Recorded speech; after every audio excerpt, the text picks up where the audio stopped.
over 28, 30 years to achieve this with all sorts of protests and militancy in the process. So to me, it begs the question, which I will put to you. Is it right, do you think, if an individual or a group want to protest at trying to achieve a right or something like that, is it right to break the law, to have civil disobedience, as we have seen with recent, as I say, disruptions, or should it always be constitutionally correct and within the law? What do you think? Do you know, do you know, there's one thing that I've come to realize today that, um, you know, great minds do really think alike, don't they? Because that was what I was thinking. I was thinking the same thing, when you were going through the narratives, I thought, what are we encouraging? Are we saying, Mm, to be able to, there have to be some sort of revolutionary act, or there has to be some sort of militancy or vandalism, to achieve the aim. And it just got me thinking. It got me really thinking, because I'm thinking now, would these set of hardworking women in their own rights, would they have achieved what they'd set out what they'd set out as their goal to achieve? Would they have rightly achieved it if they'd carried on peacefully?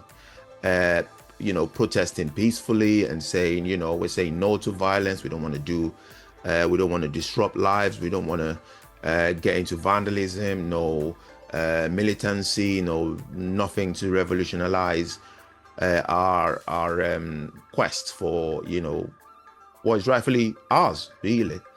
mm, I cannot truthfully answer that question without taking sides with them. Does that make sense? I'm in a mm, tight mm. spot here. I'm in a tight spot. I'm in a really tight spot, because I'm thinking, hang on a minute, they did all this and look what they achieved. Um, Mm. it just reminds me of another group which we still think they are a bit of a nuisance. Let me put it that way. Nowadays, and it's the Greenpeace. So Mm. the Greenpeace, they would, you probably be confident with that, because at some point they would block off the M25 in London. They do a protest and just completely halt, bring traffic to a halt. Everything, and I think it was estimated, was it 2016, that it cost the economy millions Mm. of pounds in losses. And there was another case where they actually did it on a Russian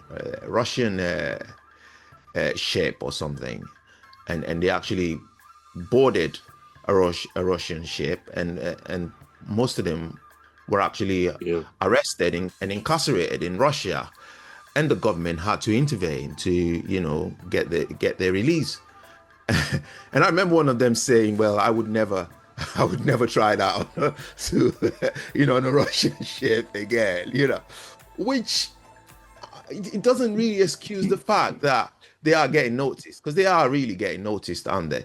And whatever happens, even in countries where there are very strict laws, where the laws are not, and I'm talking about human right laws, where the human right laws are not so relaxed, like America and Britain and then Australia and all these other western part of the world. And I'm talking about places like Russia, probably Saudi Arabia, or the Middle East, where they're a bit more stricter. Mm. But they still protest, don't they?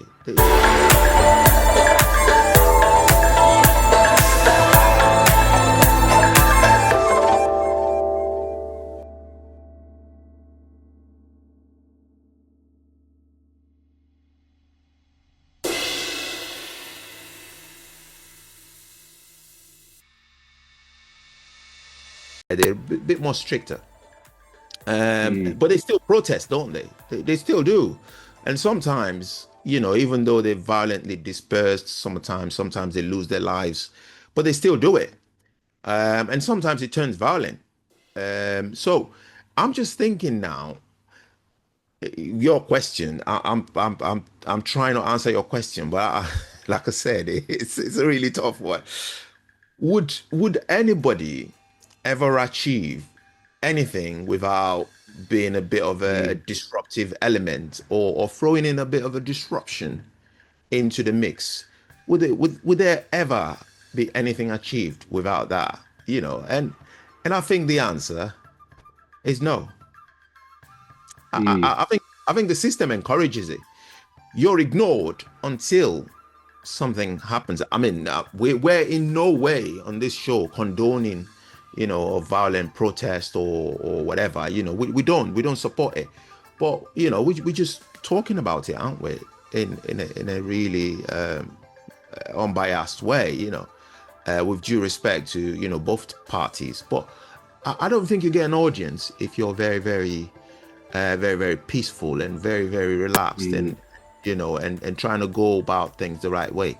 So in answer to your question, I think there has to be a little bit of a disruptive element to achieve something. Not right, not right. I'm not saying it's right, but I think, and that's my opinion. Mm. Yeah, I mean, I think I agree entirely. I suppose to a degree it depends what the subject matter is, what someone's trying to fight for. But Yeah. yeah, you do get the feeling in life that if you don't cause disruption, if you don't make people sit up and think, then nothing will ever change. I mean, I guess to get significant change in any part of life, in national life, is it's like turning around an oil tanker. It can take a long, long time, as it did with the suffragettes. It took one of them, at least one of them, dying, and obviously lots of disruption elsewhere. And you get the feeling that it was the suffragettes rather than the peaceful side of it, the suffragists, who probably achieved eventually what they did achieve. But even then, it took over 30 years to achieve that. Yeah, so it depends, I guess, what the subject matter is. And as life goes on, and we look at, it's no wonder why, femininity, the feminism movement came about, because women were so clearly disadvantaged for many hundreds of years. And some would say, in some ways, maybe still are. I think probably great strides have been made towards equality. But if we just look at women's football as a case in point, and I mean, you and I, we often talk about women's football on our other podcast and on Yeah. this one.